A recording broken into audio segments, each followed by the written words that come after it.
Gold trusted gold buyers మీరు తాకట్టు పెట్టిన బంగారాన్ని విడిపించి ఈ రోజు ఉన్న మార్కెట్ ధరకు కొనబడను.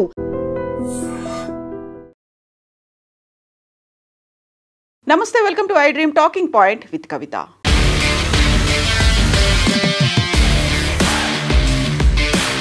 ఢిల్లీలో విపరీతంగా పెరుగుతున్నటువంటి వాయు కాలుష్యానికి వ్యతిరేకంగా నిరసనలు జరిగాయి. నిన్న సాయంత్రం మెరుపు దాడితో జరిగినటువంటి ఈ నిరసనలు ఇప్పుడు వివాదాస్పదమయ్యాయి.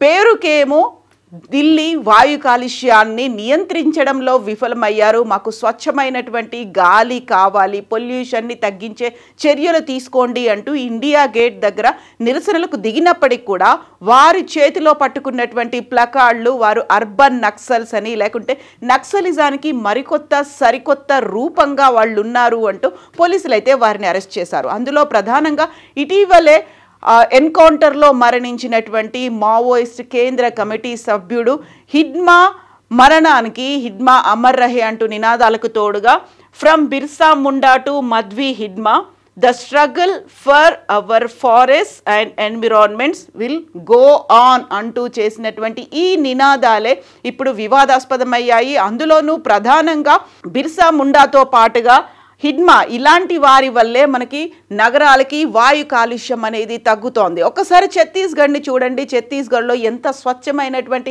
గాలి ఉందో అక్కడ పొల్యూషన్ అనేది లేదు. దానికి ప్రధానమైనటువంటి కారణం నక్సల్స్. వారిని మనం ప్రొటెక్ట్ చేసుకోవాలి, లేకుంటే ఇలాంటి బూటకపు ఎన్కౌంటర్లు నశించాలి అంటూ నిరసించారు. ఈ నేపథ్యంలో అడ్డుకోవడానికి వచ్చినటువంటి పోలీసుల మీద for the first time pepper spray కూడా చేశారు. దాంతో పోలీసులు గాయపడ్డారు అంటూ దాదాపుగా 39 మందిని ఈ మీద కేసులు నమోదయ్యాయి. అందులోనూ 15 మందిని అరెస్ట్ చేశారు. ఢిల్లీలో వాయు కాలుష్యం రోజురోజుకి పెరుగుతోంది. అందులో కూడా ఇప్పుడు చలికాలం కావడంతో విపరీతమైనటువంటి ఉక్కిరి బిక్కిరికి గురవుతున్నారు. ఈ నేపథ్యంలోనే సేవ్ ఢిల్లీ అంటూ నినాదాలు తీసుకున్నారు. కాలుష్య నియంత్రణకు చర్యలు తీసుకోవాల్సిన అవసరం ఉంది అంటూ ఢిల్లీ ప్రభుత్వం మీద ప్రెషర్ పెట్టే ఉద్దేశంతో ఇది జరిగింది.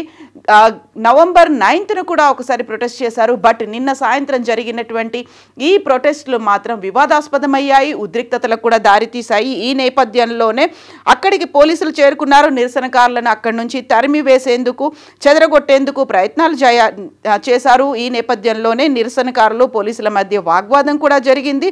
పోలీసులపై నిరసనకారులు పెప్పర్ స్ప్రేని ప్రయోగించారు. దీంతో తమపై దాడికి యత్నించిన నిరసనకారులపై పోలీసులు కేసు నమోదు చేశారు. 15 మందిని అరెస్ట్ చేశారు అనేది ఢిల్లీలో ఉన్నటువంటి పోలీస్ ఉన్నతాధికారులు చెప్తున్నటువంటి మాట. పోలీసులపై పెప్పర్ స్ప్రేని ప్రయోగించారు, వారి విధులకు ఆటంకం కలిగించారు, రోడ్డుని నిర్బంధించేందుకు ప్రయత్నించారు. కాబట్టి 15 మందికి పైగా మేము నిరసనకారులను అరెస్ట్ చేశాము అని ఢిల్లీకి చెందినటువంటి డీసీపీ అనౌన్స్ చేశారు. వారిపై సంబంధిత సెక్షన్ల కింద ఎఫ్ఐఆర్ నమోదు చేశారు. ఇలాంటి ఆందోళనలో నిరసనకారులు పెప్పర్ స్ప్రే చేయడం అనేది ఇదే ఫస్ట్ టైంగా. ఇలాంటి చర్యలను తాము ఉపేక్షించము, సహించబోము అంటూ పోలీసులు అయితే చెప్తున్నారు. కొంతమంది నిరసనకారులు ఇండియా గేట్ వద్ద గుమికూడారు. పోలీసులు ఏర్పాటు చేసిన బ్యారికేడ్లను దాటడానికి ప్రయత్నించారు. బ్యారికేడ్లను బద్దలు కొట్టి రోడ్డుపైకి వచ్చి బైఠాయించారు. దీంతో అంబులెన్సులు, వైద్య సిబ్బంది చాలా ఇబ్బంది పడ్డారు. ఈ క్రమంలో నిరసనకారులను నచ్చ చెప్పేందుకు ప్రయత్నించాం, ట్రాఫిక్కు అంతరాయం కలిగించొద్దని వారికి నచ్చ చెప్పి చూసాం, విజ్ఞప్తి చేశాం. అక్కడి నుంచి వారిని చెదరగొట్టే సమయంలో పోలీసులతో నిరసనకారులు దాడులకు దిగారు, గొడవ పడ్డారు, పెప్పర్ స్ప్రే చేశారు. ఈ ఘటనలో చాలామంది పోలీసులు గాయపడ్డారు. సో గాయపడ్డ వారిని మీద పెప్పర్ స్ప్రే కూడా చేశారు. మొదటిసారి పోలీస్ సిబ్బందిపై పెప్పర్ స్ప్రే వాడకాన్ని మేము చూసాము. మా అధికారుల్లో కొంతమంది కళ్ళల్లో పెప్పర్ స్ప్రే పడింది. ప్రస్తుతం వారు ఆర్ఎంఎల్ ఆసుపత్రిలో చికిత్స పొందుతున్నారు అంటూ ఢిల్లీ డీసీపీ దేవేష్ కుమార్ అయితే స్పష్టం చేశారు. ఈ నేపథ్యంలోనే 15 మందిని అరెస్ట్ చేశారు. అయితే పోలీసులు చేసినటువంటి ఈ చర్యని ఢిల్లీ మంత్రి అయితే స్పందించారు. కపిల్ మిశ్రా దీనిపై పాజిటివ్గా రెస్పాండ్ అయ్యారు. పోలీసుల చర్యను ప్రశంసించారు. దీంతో పాటుగా నక్సలిజం భావజాలానికి తగిన ప్రతిస్పందనగా దీన్ని అభివర్ణించారు. ఇదంతా అర్బన్ నక్సల్స్ చేస్తున్నటువంటి ఒక వివాదంగా ఆయన చూశారు. అసలు పొల్యూషన్కి నక్సలిజానికి లింక్ ఏంటి? యాక్చువల్గా అక్కడ నిరసనకి దిగిందేమో పొల్యూషన్కి వ్యతిరేకంగా కాలుష్య నియంత్రణ మండలి ప్రాపర్గా వర్క్ చేయాలనేటువంటి నినాదాలు చేయాల్సి ఉండే. బట్ అక్కడ హిడ్మా ఎన్కౌంటర్లో లేకపోతే హిడ్మా మరణానికి సంబంధించి లింక్ ఏంటి అనేటువంటి క్వశ్చన్స్ చేస్తున్నారు. ఆదివారం ఢిల్లీలో జరిగిన నిరసనలను చూడండి. కాలుష్యం ముసుగులో చేతిలో పోస్టర్లు, వారి పెదవులపై రెడ్ సెల్యూట్ నినాదాలు. సామాజిక కార్యకర్తలుగా నటిస్తున్నటువంటి జిహాదీలు, మావోయిస్టులకి కొత్త మొహాలు వీరు అంటూ కపిల్ మిశ్రా అయితే స్పందించారు. సో తీవ్ర స్థాయిలో అయితే ఢిల్లీలో ఇప్పుడు ఆందోళనలు కూడా వ్యక్తమవుతున్నాయి. కాలుష్యం కూడా అదే స్థాయిలో పెరిగిపోయింది. ఆందోళనలో ప్రజలు ఉన్నారు కాబట్టి గాలి నాణ్యత, ఎయిర్ క్వాలిటీ ఇండెక్స్ అయితే రోజు రోజుకు పడిపోతుంది. అందులో చలికాలం కాబట్టి ఉదయాన్నే ఉండేటువంటి స్మాగ్ కావచ్చు, అది ఫాగ్ కాకుండా స్మాగ్గా మారింది. మంచుతో పాటుగా కాలుష్యం కూడా ఎంటర్ అయిపోయి అక్కడ ప్రజలకి సరైనటువంటి ఆక్సిజన్ తీసుకునేటువంటి పరిస్థితులు లేవు అనేటువంటి నినాదాలు.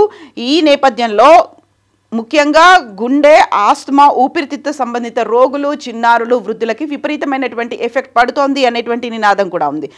అది కేవలం నిన్న మాత్రమే కాదు, ఈరోజు ఉదయం 7 గంటలకు కూడా ఢిల్లీలో యావరేజ్ ఎయిర్ క్వాలిటీ ఇండెక్స్ అనేది పడిపోయింది. 396 మాత్రమే ఉంది అనేది. సో చాలా పేలవమైనటువంటి గాలి ఉంది. ఆ కేటగిరీలోకి ఢిల్లీ ఎయిర్ క్వాలిటీ కూడా పడిపోయింది అనేటువంటి మాటని కేంద్ర కాలుష్య నియంత్రణ బోర్డు కూడా దాన్ని వెల్లడిస్తోంది. కాకపోతే ఇప్పుడు ఇలాంటి నినాదాలు కావచ్చు, నిరసనలు చేయడం, అందులోనూ పర్టికులర్గా వారంతా అర్బన్ నక్సల్స్గా మారారు. చనిపోయినటువంటి ఎన్కౌంటర్లో మరణించినటువంటి మావోయిస్టులకి వీరు మద్దతు తెలపడం ఏంటి, అమర్ రహేటువంటి నినాదాలు చేయడం ఏంటి, అందులోనూ పర్టికులర్గా కాలుష్య సమస్యకు పరిష్కారం కోరుతూ ప్రజలు దిగినటువంటి మెరుపు ఆందోళనలో ఇలాంటి వివాదాస్పద చర్యలు ఏంటి అనే దాని మీద ఇప్పుడు సోషల్ మీడియాలో విభిన్నమైనటువంటి వాదనలు కూడా వస్తున్నాయి. అందులోనూ ప్రధానంగా ఇప్పుడు ఈ ఫోటోతో పాటుగా ఇంకొక ఫోటో కూడా వివాదాస్పదమైంది. అందులోనూ ప్రధానంగా గతంలో వైట్ హౌస్ దగ్గర జరిగినటువంటి, అమెరికా వైట్ హౌస్లో దగ్గర జరిగినటువంటి ఒక పనికి సంబంధించి అక్కడ నినాదాలు, ఆందోళనలు, నిరసనలకు దిగినటువంటి నిరసనకారుల మీద ఒక రేసిజం చూపించారు. అక్కడ ఉన్నటువంటి ఒక పోలీస్ ఆఫీసర్ తన మెడని అదిమి పట్టాడు, తల మీద కూర్చున్నాడు అనేటువంటి ఒక ప్రొటెస్ట్ అనేది అయితే కనిపించాం. సేమ్ అలాంటి ప్రొటెస్టే ఇక్కడ కూడా కనిపించింది. ఆందోళనకారులు, నిరసనకారుల మీద ఒక పోలీస్ అదిమి పట్టాడు, తలని అదిమి పట్టి, రోడ్డుకి అదిమి పట్టి ఆయన మీద కూర్చున్నాడు. ఇదేం పద్ధతి అనేది కూడా వినిపిస్తోంది. యాక్చువల్గా ఒక డేంజరస్ జోన్లోకి మన ప్రజాస్వామ్యం వెళ్ళిపోతుందా, లేకపోతే పోలీసులు అధికారాన్ని బలవంతంగా తమ మీద ప్రయోగిస్తున్నారు అనేది ప్రొటెస్ట్ల మీద విపరీతమైనటువంటి చర్చకైతే దారి తీస్తున్నాయి. అటు పోలీసులు బలప్రయోగం చేశారు, పోలీసులు అమానవీయంగా, అమానుషంగా ప్రవర్తించారు అనే దాంతో పాటుగా ఇప్పుడు అక్కడికి వచ్చినటువంటి ప్రజలు, ఆందోళనకారులు కూడా విపరీతమైనటువంటి ధోరణిలో ఉన్నారు. ఈ మధ్యన జరిగినటువంటి ఎన్కౌంటర్లో మాధ్వి, హిడ్మాకు మద్దతుగా నినాదాలు చేయడం ఏంటి, దీనిపై న్యాయపరమైనటువంటి చర్యలు తీసుకోవాలి అనేటువంటి డిమాండ్ కూడా వస్తోంది.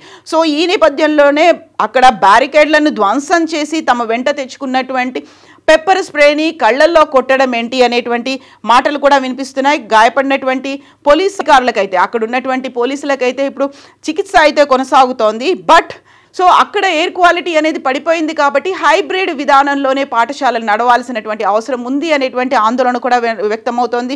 ఈ నేపథ్యంలోనే మావోయిస్టులకు అనుకూలంగా నినాదాలు చేసిన వారిని గుర్తించి న్యాయపరమైనటువంటి చర్యలు తీసుకోవాల్సినటువంటి అవసరం ఉంది అనేటువంటి మాట.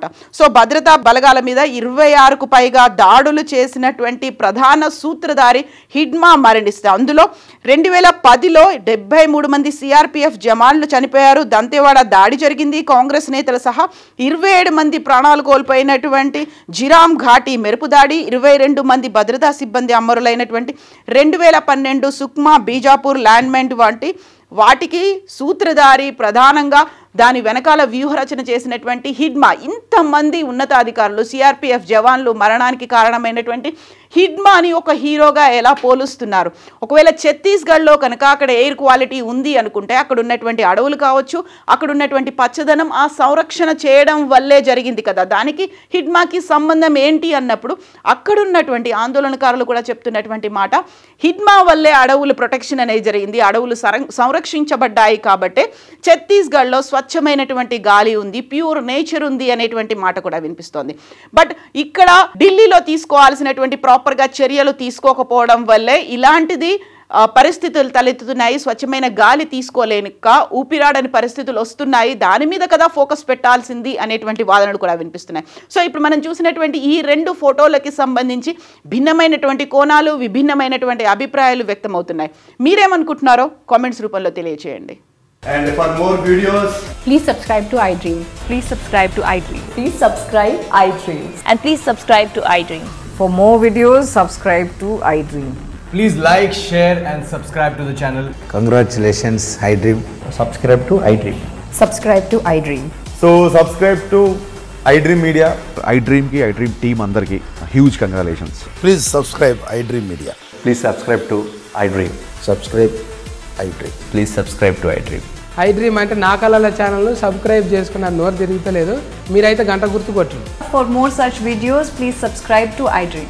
Subscribe to iDream. Please subscribe to iDream. Please subscribe iDream Media. Please do subscribe to iDream. Please subscribe to iDream Media. For best entertainment and information, please subscribe iDream. And don't forget to subscribe to iDream.